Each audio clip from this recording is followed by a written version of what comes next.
6 divided by 3 over 4 times 8. 4 into here 1, 4 into 8 2. Then we have 6 divided by 3 times 2. 6 divided by 3 will give us 2. Then we have 2 times 2. 2 times 2 is equals to 4. 4 is the wrong answer to this question.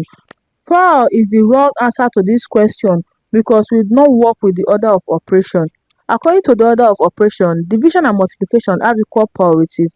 So we are to solve from our left to our right, which is we are to do our division first before solving our multiplication. Let us solve the right answer to this question. First of all, we are going to solve 6 divided by 3 over 4 using the rule of KCF. K stands for keep, C stands for change, and F stands for flip.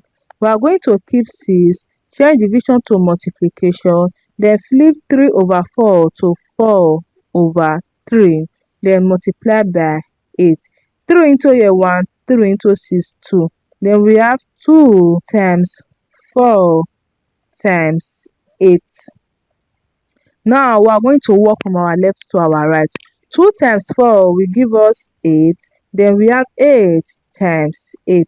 8 times 8 is equals to 64. 64 is the right answer to this question. I hope you find this video helpful. Please don't forget to like, subscribe, and comment. Thanks for watching.